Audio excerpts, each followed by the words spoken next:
IELTS listening part 4. So I'm going to solve these 3 questions for you and I'll tell you how to master IELTS listening part 4. The title is Technology and Internet Companies. We have internet companies in our country, technology companies and all that. So question number 38, write very little. Now who write very little? Technology and internet companies write very little in Icelandic because of the small number of speakers and because of how complicated it's. Now where does this word it's go to? Then you will find the answer. Yes, this word goes to Icelandic language. Got it? Yeah, unless you understand these things, you will never find the answer. Again, focus.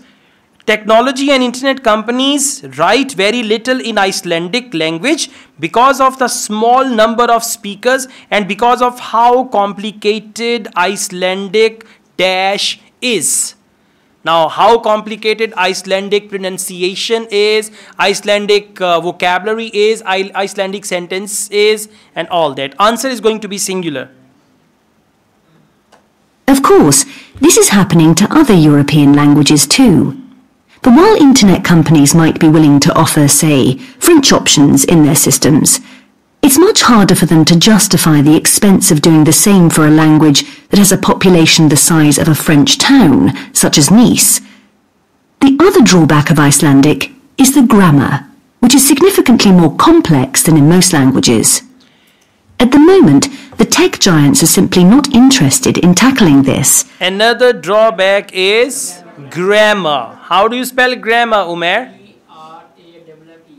Aye, hi. ER say correct answer wrong. AR. Okay, कहेंगे पिछले साल तो ER से ही होता था. As की change हो गया. Okay.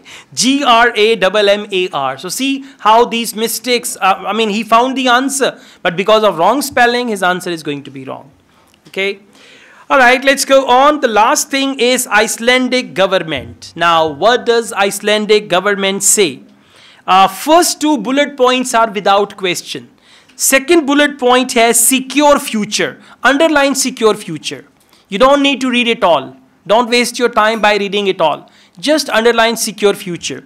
Now we read question number 39.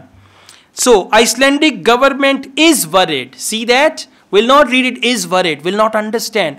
Government is worried that young Icelanders may lose their dash.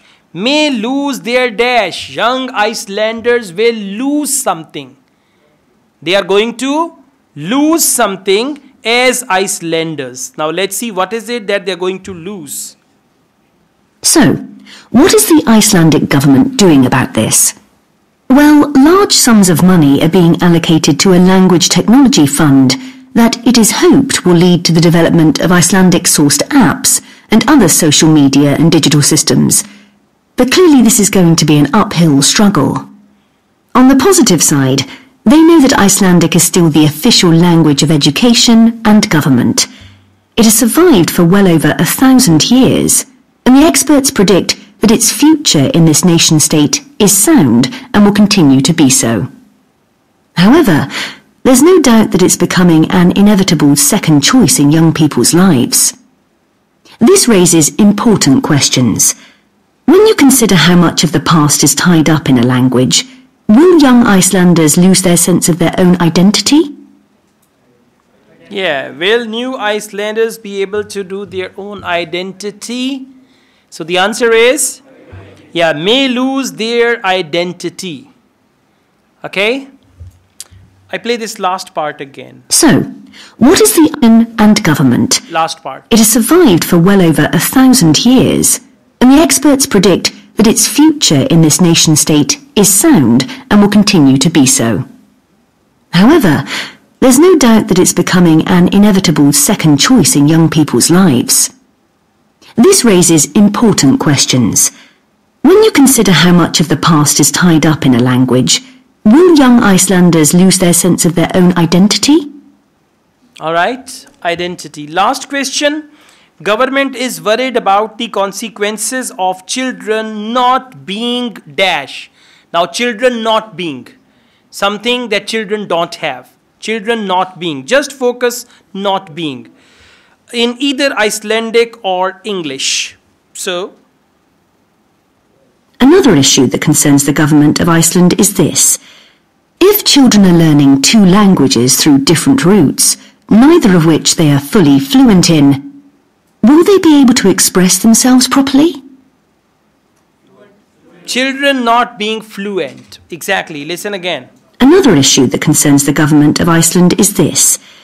If children are learning two languages through different routes, neither of which they are fully fluent in, will they be able to express themselves properly? Yeah, neither of them they are fluent in. So children not being fluent, right? Okay.